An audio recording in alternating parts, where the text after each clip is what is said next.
All right. Wonderful. I'm really happy that everybody's here. I know it's lunchtime, but I'm glad people came in to hear some perspective and a few stories about the past, where we've come from, and where we're going. So I've been giving these talks for over 10 years. Just mainly it was always about blockchain, the future, and what is this technology going to do. But the best thing about it, from 10 years ago today, is all the people that come and show up. Some people know nothing about crypto. This is their first event. Some people know all there is to know about crypto and they're excited to learn more. And so that's the beauty, is the fact that we're opting in. We're opting in to participate into a new system. A system that's really going to change the world. And it already has over these past 10 years. We know what the blockchain can deliver. We've seen it now. We know what tokens can deliver. There's people that have made mass fortunes and lost mass fortunes. But that's just what drives the excitement. What tokens and blockchain deliver is global connectivity. That's the promise of blockchain. The promise is what we're really here for. The promise of blockchain, the promise of Web3, what these technologies, what these innovations can truly do.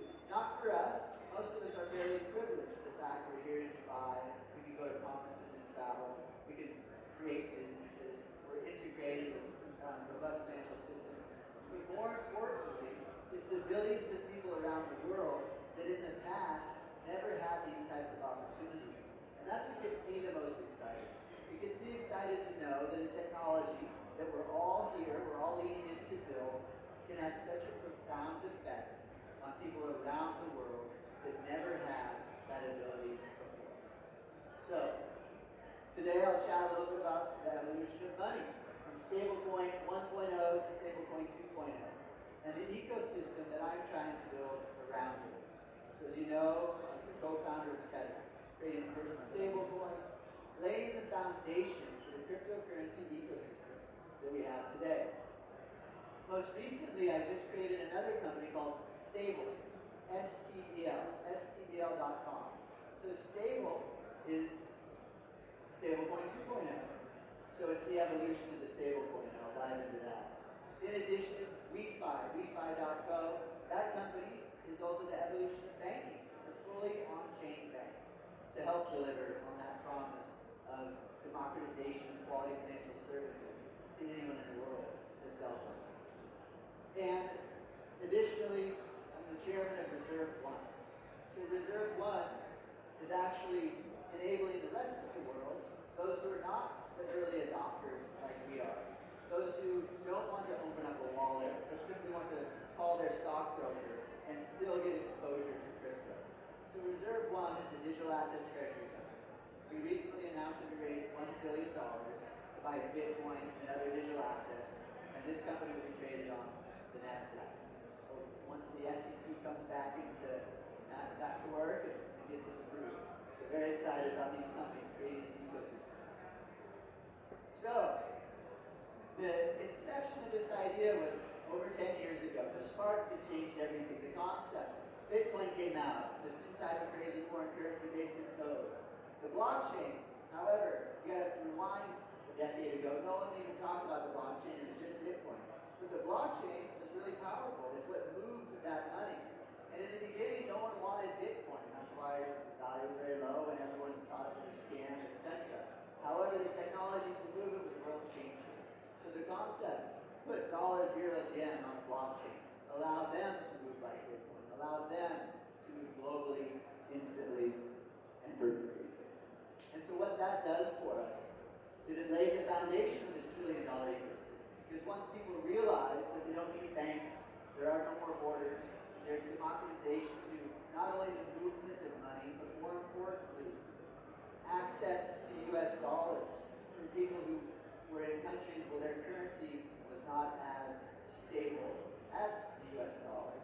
And so it really enabled this ecosystem to grow.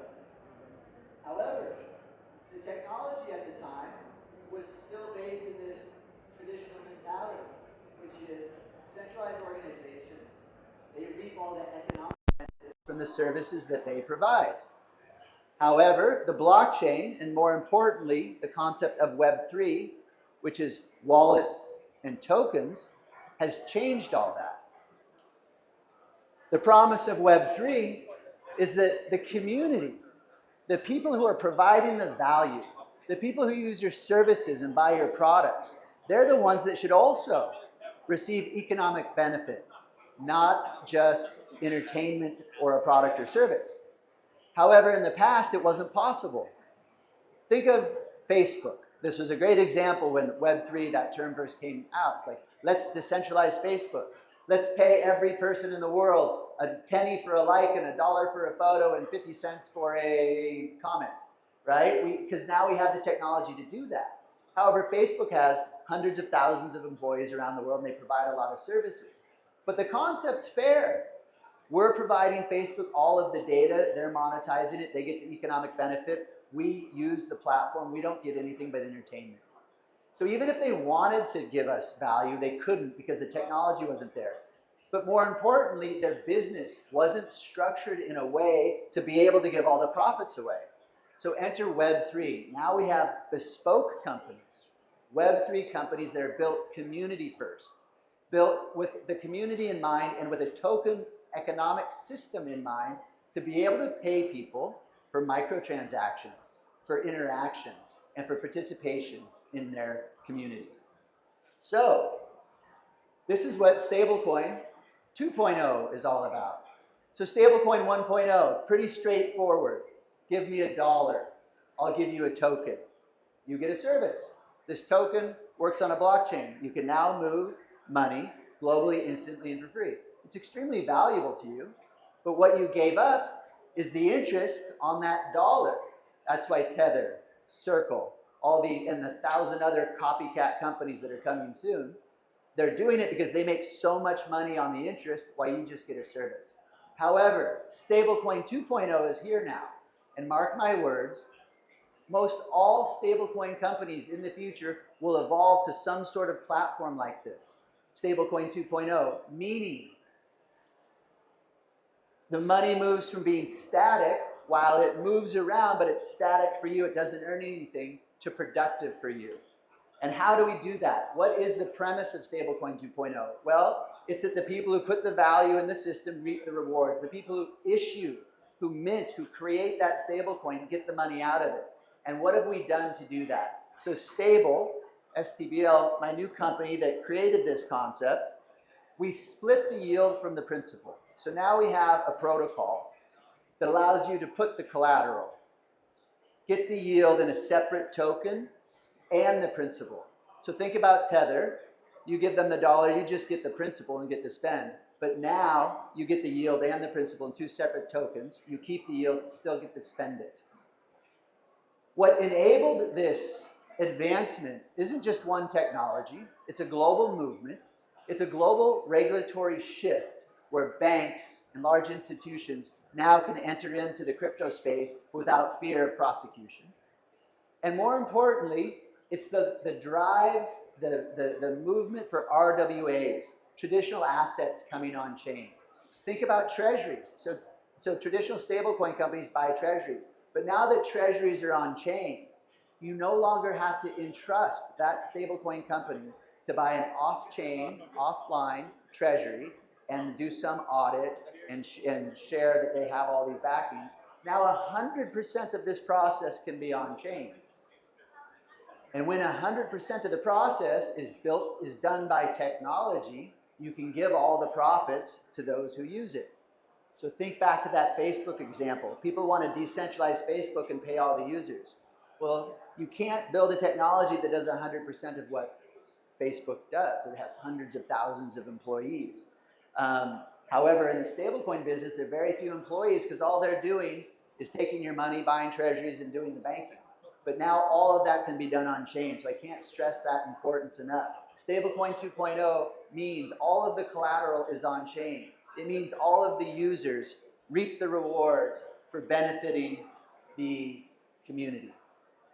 So Stablecoin 2.0 redirects the value back to the community that creates it.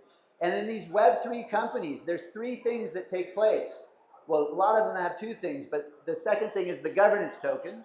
For Stable, there's 3 things. It's the governance token, but our product is a universal stablecoin, similar to Circle and Tether. USST, and then a yield token. That yield token is the tokenization of the income stream of the treasury that you bought. So that concept that the collateral and the revenue from the collateral goes to you is stablecoin 2.0, and you will see that rolling out more and more, because now that $170 billion or the $200+ billion that the stablecoin industry has, and all that interest is going to centralized entities, now goes to the individual, now goes to the person who gave that entity that dollar. But Web3 promises more. That's the currency layer. Now, what about the banking layer? Because we're delivering a system. This technology enables us, all of you, all of the entrepreneurs out here, to create companies that create currencies and then ecosystems and applications that makes every dollar verifiable, every yield traceable, and every user empowered with that yield. So the next piece to that ecosystem is the on-chain bank. Think about traditional banks. Moving forward, you're going to have all these traditional banks leaning in to the Web3 space and to the blockchain space. They're going to offer you stable coins. And very soon, you won't need a crypto wallet and your banking application. It's all going to be blended into one. However, as I mentioned before, if it's not built from the ground up as a Web3 company with a token instead of equity, then how does the ecosystem, how do the banking customers benefit from it? And so enter the era of on-chain banks. So WeFi is another company that I'm involved in that I'm trying to bring this ecosystem to market. It's a decentralized on-chain bank, and its token rewards the users. All the fees that you're used to paying for transactions go into that token and you get more rewards. You get cheaper services. It's part of being part of the network. And in addition, this delivers on that promise of Web3. I'm sorry, on the promise of blockchain, the democratization of world-class financial services to anyone that has a cell phone, where in the past, people were left out. The internet did an extraordinary thing. It democratized the access, the free global instant movement of information to everyone in the world with a cell phone. So people got educated and people wanted to participate. But that was only half of the battle. They still couldn't get paid. They couldn't interact. They couldn't do business, not in an efficient way, because it's just the movement of information. If you tried to pay these people in different countries, you couldn't do it. Enter the blockchain. So it really completes that cycle. The internet, democratized information. Blockchain, democratized value. But now, a decade plus after the advent of the stablecoin, you're hearing about the democratization of money. Because there's 1,000 companies launching stablecoins. Because it is the new way to interact with your community. It's the first time in human history that anyone, other than kings and governments, can create money. And that's what's taking place today. And what you're going to see rapidly expand over the next few years is ecosystem specific stablecoins. Every large ecosystem is now going to have its own currency because it gives both the users as well as the owners and creators of that ecosystem a lot of benefits, a lot more control, a lot more profit, the ability to reward individuals for their actions. So you'll start seeing currencies labeled after the corporation or after the ecosystem. And we're building the infrastructure to provide just that, where it can be completely on-chain and significantly beneficial. So that will be coming soon as well. So we're not just building a better stablecoin. The technology is out there now to build the next era where money is open. It's participatory. Anyone who puts the money into the system gets to reap the rewards and gets a lot of productivity out of it. And so this is the future that we all get to build together, because you guys are all leaning into the space. So I encourage all the builders and the entrepreneurs to just be as creative as possible, utilize all this technology, because at the end of the day, it's truly elevating how people around the world get to plug in to this global ecosystem, do business, and earn money, and actually create a higher quality of life and higher standard of living for the globe. So, thank you for joining me. Thank you, Reeve. I like the fact that when you're talking, everybody listens. And obviously, we want to hear more from you about the future of money and what else is going to get democratized and tokenized, right?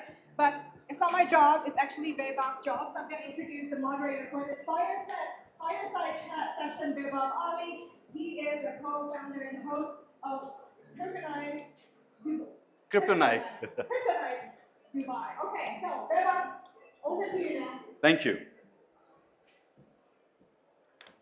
Good morning, Dubai, or good afternoon. Everybody's asleep, so one more time. Good afternoon, Dubai. Can we all put our hands up, like quickly and clap? Like, good afternoon, Dubai. All right. Thank you, Reeve. Thank you so much. I'm first thing, thank you for accepting my invitation in terms of joining 10 years of North Star. This is indeed, okay, that's all right. I would love to be Reeve for a day, for a few minutes. So Reeve, the first thing that I want to know is that there are, people who claim to be OGs. How many of you know the term OG here? Please raise your hand. Y'all, this side, y'all don't know the meaning of OG? Am I audible? He's like, yeah, of course, I know what OG is, bro. So there are people who claim to be OGs, there are people who are OGs, and then there are people who are Reeve Collins, right? Because I was reading about when you actually founded USDT, and boy, how many of you know that USDT was not the original name? Okay, do you know what was the original name? No, it wasn't anything similar. Anybody else from the crowd? Reeve might give you a airdrop, maybe, I don't know. Well, back in the day, when we first had the concept, it was actually called real coin because it was real world money, real world dollars on the blockchain. So we had real coin at first, but then the concept of tethering the dollar to the blockchain made sense. Absolutely. What I want to also understand is that back in the day, when you all started this, was it like a side project or you knew that this is going to hit the ball out of the park? No, we definitely didn't know it was going to hit the ball out of the park, especially when any time that I would try to describe it to anybody, literally just blank faces and they thought I was crazy. So much so they wouldn't even pay attention. We couldn't even raise money for the company because no one understood. They're like, they couldn't even grasp what we were trying to say because they didn't understand Bitcoin, let alone the blockchain, and all of the regulatory and legal challenges that would be faced. Yeah, but it was a full-time gig, that's for sure, yes. And how is it now looking back that you were the pioneer of something that we all love? If there is any project that wants to give me their tokens for advisory, I say, please give me my second favorite cryptocurrency, which is USDT, instead of, just the regular tokens. But what I also want to understand is that in terms of the compliance back then, how was it then? Because now we all are talking about compliance, we all are talking about how we need to structure and get it regulated. What was it back then? Was it like an absolute wild, wild west? Or how was it back then? It was navigating a minefield. It was much different. It was a very gray area. It wasn't necessarily illegal because there was no regulations. There was no laws or any consideration of this new technology. That's what happens when you have the very beginning of an entire new industry is the regulations take a long time to catch up. However, the movement of money in general was highly regulated and highly scrutinized and highly controlled. And so you were entering in a space where the stakes were significant, where people were going to jail. So you had to navigate very carefully and delicately. But here's the premise, and this is what I want to encourage everybody, even today when there's more regulations, The good news is that today, if you're in that gray area, you feel safe enough to operate because they're not trying to directly go after you and put you in jail, whereas they were in the past. But that being said, still operate with integrity. Still operate as if you were regulated. That's what Tether did from day one. They operated as if. Because even though they weren't regulated, as long as you're not doing money laundering or doing anything shady or underhanded or taking advantage of people, when the regulations come, they might say, oh, well, you did something a little off or wrong, but you're not going to get in significant trouble. And so that's how that company has always operated. And out of curiosity, I would love to know, how did you get into crypto? Because though I think Tether launched soon after Bitcoin. So how did that happen for you? Yeah, I got deeply involved in crypto in 2013. One of my best friends at the time, Brock Pierce, who many of you guys may know, he's a very loud voice in crypto, an amazing human, introduced me to cryptocurrency. So he was just telling me I needed to buy Bitcoin, and so that's when I started getting involved, and that's when we started realizing the potential, and yeah, just really leaned in. And it was very interesting because no one heard of Bitcoin or blockchain. There actually even wasn't a term blockchain back then. It was just Bitcoin. And they said Bitcoin with a big B or Bitcoin with a little b. Because it was also, the Bitcoin blockchain was just called Bitcoin and the currency was called Bitcoin. And it evolved in about 2014 where people started utilizing the term blockchain and separating the two. And by the way, for people who don't know Brock Pearson, he was also a child actor and ran for being the president in during the American elections. Reeve, the current surge and the interest in stablecoins it's going absolutely crazy. Every project or every country wants to launch their own stable currency. Do you think this is going to impact the credibility and the stability of stablecoin market as a whole? Absolutely. It's going to impact the credibility. It's going to make it more credible. Like, you think it's going to be more credible? of course, if everyone in the world wants to get into something, you know, there's probably something to it. And the reason why everyone in the world, like countries, and as I mentioned in my talk, ecosystems, white labeled stablecoins. The reason they want to get into it is because it's very profitable. And if done properly, that profit can be shared with the ecosystem and the community. That's the technology I'm trying to bring forth. And it makes a lot of sense because when it's a stable coin, it's 100 times more efficient than the traditional banking system. So yes, I think it's an amazing movement. And the reason the whole world's getting involved, again, goes back to the US's stance on crypto. That has opened the floodgates and the regulatory stance from the US on crypto globally. With this said, as more, with your experience on Tether, what are the key factors that you believe the new stablecoin projects should prioritize, differentiating themselves and gaining trust in this increasingly crowded space? It's a good point. So obviously it needs to be reliability. Like, you have to know that the assets are there. You have to know that it's going to hold its peg and be backed 1-to-1 by $1 or a dollar equivalent. And so that's just the baseline. But the next thing, so let's say all things are created equal. And again, this movement of stablecoin 2.0, I believe most companies will start utilizing these tenets, which is all collateral on chain, because now all collateral is being tokenized and it can be on chain. There's a lot of companies in here tokenizing assets. But in the beginning, the tokenization of assets kind of moved a little slowly because yes, it's tokenized, yes, it might open up a new audience, but it didn't really increase the utility of that traditional asset too much. But now that you can use these tokenized assets as collateral for stable coins and collateral in different DeFi pools for different things, it increases the utility, meaning that with the same risk that traditional asset had, you're going to get a higher return. And if you can get a higher return at the same risk, then a lot of things are going to get tokenized. So the acceleration tokenization is going to happen much faster. And so when you ask, how are people going to stand out in this sea of stable coins? It's what value do they provide? And at the end of the day, it goes back to this ecosystem stable coins, because the only value that the companies can provide is access and distribution. Companies that have massive amounts of users are going to be the ones that win the stablecoin race.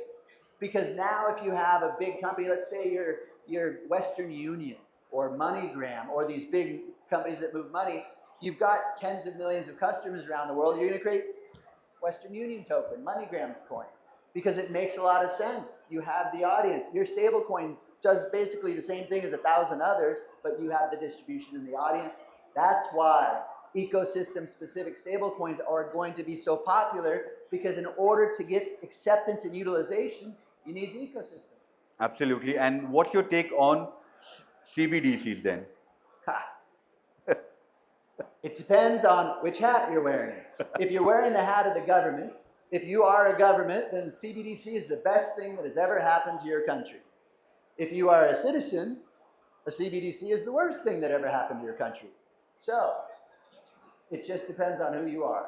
Now, let's remove the good or the bad and just talk about the utilization and why someone wants a CBDC. It's complete control and transparency of your monetary system. It's the best thing that's ever happened, again, to a government. It's the worst thing that's happened to a user. But on the flip side, what the users give up for the lack of privacy and for complete censorship of their currency, what they gain for that is efficiencies like they've never seen before. They can pay all their bills instantly, they can get paid instantly, their taxes are removed instantly, everything can instantly happen in their wallet. However, it comes with a lot of drawbacks. But that's why there's two sides to this debate of CBDCs. And the only governments, I believe, that are really going to implement that at scale are the governments that lean more towards dictatorship style of governing, because they get to roll out whatever they want, and that type of currency is far superior. Okay. With the current diversity of stable coins, each are backed with different asset or a different mechanism. Influencing the adoption of the tokenized financial ecosystem, what do you think we should, as consumers, look out for? Because people have gold-backed stable coins, guys have stuff like that. So what do you think, as consumers, we should look out for? It just depends on what appeals to you, right? So in the beginning, it's going to depend on what appeals to you. Like, what do you like? Are you interested in gold? Do you feel gold is going to hold its value more than the US dollar? Do you not like the US dollar, so you want gold? Or do you want a euro? So that's what you're going to utilize. And then the next thing is going to be, which one generates the most yield? Like, what am I going to profit the most from using? What's the fastest, cheapest, and easiest? And in the beginning, it's going to come down to brand and what's available to you. But soon, none of that's going to matter. The brand won't matter. The product is what's going to matter, because AI is going to dictate which token you use and how it gets routed and where it goes. Because soon all our wallets and all our transactions are going to be run by some form of AI. You're going to ask your AI to execute some desired outcome that you want. Do you want to send money? Do you want to exchange your money? Do you want to make an investment? Do you owe someone something? When that's what you get to ask, and you know that it's going to be done the fastest, cheapest, and most profitable because you have an AI agent that routes it to the proper product, you're not going to care if it goes through Tether, Circle, or some other stable coin. You're just going to care that it happens. And that's the future that I foresee that's going to come probably sooner than we think. Yeah, true, because when it comes to AI, the AI search history of on the internet was, I think, with the word chat GPT, it took 11 days to hit 1 million search terms. And I think for Web3, it took about 8 years to hit like 1 million search terms, if I'm not wrong with that number. So clearly AI is taking over. And with your stablecoin 2.0, we would love to understand that. What do you think was missing in like Tether, and that is why you got in stablecoin 2.0, and what we should learn from stablecoin 2.0 as consumers? It's the evolution of the stablecoin. It's the delivering on the promise of Web3. It's a bespoke company created so the community reaps the rewards and the benefits. Think about traditional stablecoins. The community is the one that put in $200 billion. It's all the individuals around the world contributed $200 billion. Not one single person who gave that money got a penny of economic value from it. Stablecoin 2.0 shifts that. It enables all that economic value from that money to go to the people who put it in the system. And I want to make a differentiator here. It's not a yield-bearing stablecoin. That was the first solution to giving yield back. But the problem with a yield-bearing stablecoin is that it's a security. It's not freely trading. It's limited in many ways. And also, if you spend it, you don't get the yield, right? So the premise of stablecoin 2.0 is splitting that yield. So now you can spend it and still get the yield because you're the one that minted it. You put that money into the system, got the yield, and then get to utilize the stablecoin just like any other token. Since we have just ran out of time, my last question is that we all want to know basically how to get rich in crypto. That's the bottom line. There are very few of us who really care about the technology, but we all are looking at how to get 100x on our initial investment, which is a cliche, but that's all we all look for. It's a great question, and I'm glad he asked it, because that desire right there is the reason why the crypto industry is what it is. This has been driven by speculation and gambling.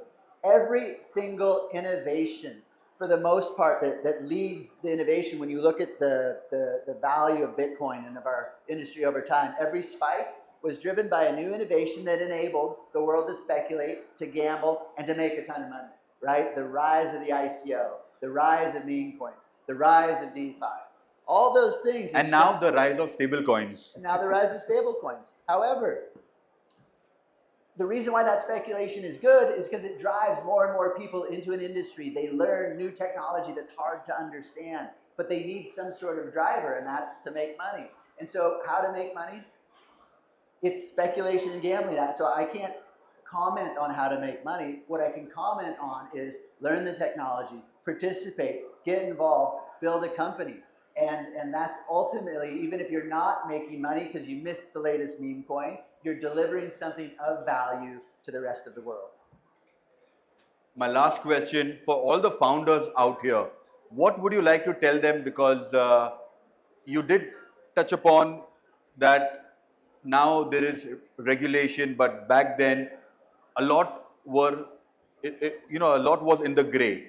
But right now you have regulation, but then people are kind of, very scared, because in crypto, I think, or in blockchain, the problem is the moment you launch your token and God forbidding your project fails, you are labeled as a scammer, which is not the right way to look at it. The Silicon Valley was built in a way saying that, okay, your project failed or your company failed, but you didn't fail as an individual. But there are a lot of founders, or there are a lot of budding founders who are very scared right now to launch a token, because if the token collapses, which probably will happen, they are going to be labeled as a scammer. Do you want to tell them something? Launch a great product, not a token. There you go. Launch a great product, not a token. Great way to finish this. Okay. But the token comes with the great product, but you get to do both. And the token enables you to launch a great product as well. So just ultimately, though, do your best, treat other people well, and operate with integrity, because at the end of the day, even if your project fails and that part shines, then you won't be labeled as a failure. Thank you. All right. Eva, Thank you. Thank you so much. Really, thank you so much for reminding us that even though everybody wants to get rich, that it is important to be kind, to be nice to others, and to remember that it's not just about the technology, but also the value and the trust behind it. Thank you so much. Let's take a picture. Photo.